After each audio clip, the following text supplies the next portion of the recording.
বানাবো কই মাছের কালিয়া। কই মাছগুলো প্রথমে আমি হালকা করে ভেজে নিয়েছি। তারপর এখানে জিরার বাটা, হলুদের গুঁড়া, মরিচের গুঁড়া, পরিমাণ মতো লবণ আর কয়েকটা কাঁচামরিচ রেখেছি। এখন আমি দেখাবো কিভাবে কই মাছের কালিয়াটা রান্না করতে হয়। প্রথমে আমি কড়াইয়ে তেল দিয়েছি, তারপর কয়েকটা জিরা তেলেতে দিয়ে দেব। এখন একটু নেড়ে চেড়ে নেব। এই কালিয়াটা খেতে খুব মজা, একবার খেয়ে দেখেন, খুব ভালো লাগবে। তারপর আমি মশলাগুলোকে একটু পানি দিয়ে মিশিয়ে ঢেলে দেব। এখানে আছে একটু শুকনো মরিচের গুঁড়ো, হলুদের গুঁড়ো, জিরা বাটা, পরিমাণ মতো লবণ দিয়ে একটু নেড়ে চেড়ে নেব। এই কালিয়াটা খেতে খুব মজা, গরম ভাত দিয়েও খুব ভালো লাগবে। এটা হচ্ছে কই মাছের দুধ কালিয়া। এখন আমি একটু নেড়ে চেড়ে নিব।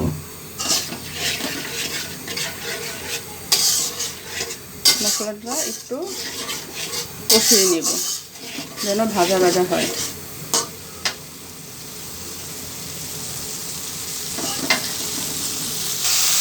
মশলাটা ভাজা হয়ে গিয়েছে। এখন আমি কই মাছগুলো হালকা ভাজা এগুলা ঢেলে দেব। তারপর আস্তে আস্তে মাছগুলো উল্টে দিব মশলার মধ্যে, যেন মাছের মধ্যে মশলাটা ঢুকে যায়। এভাবে নেড়ে চেড়ে দিতে হবে। আমার মশলাটা ভাজা হয়ে গিয়েছে। এখন আমি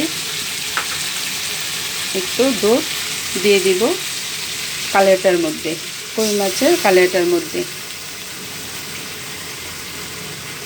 দিয়ে একটু নেড়ে চেড়ে নেব।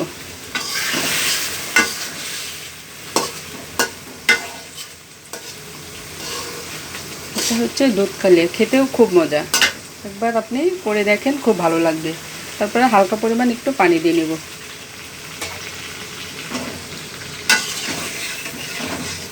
দেখছেন, কালিয়াটা খুব সুন্দর দেখা যাচ্ছে, খেতেও খুব মজা।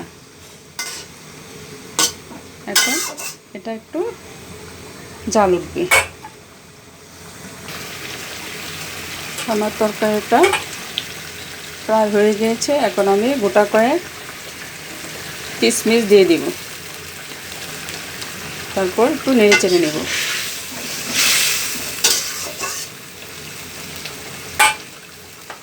আর পরিমাণ মতো একটু গরম মশলা বাটা দিয়ে দিব।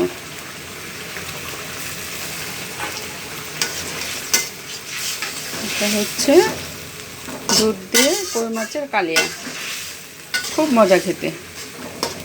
গরম ভাত দিয়ে যদি খান, এক প্লেটে ভাত খেয়ে ফেলবেন এক তরকারি দিয়ে, আর অন্য তরকারি খেতে চাইবেন না।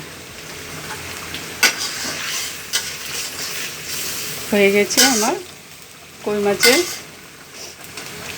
কালিয়া। এখন আমি কই মাছের কালিয়াটা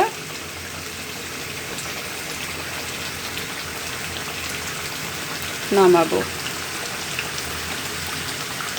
হয়ে গিয়েছে আমার কই মাছের কালিয়া। আমি কড়াই থেকে নেমে রেখেছি।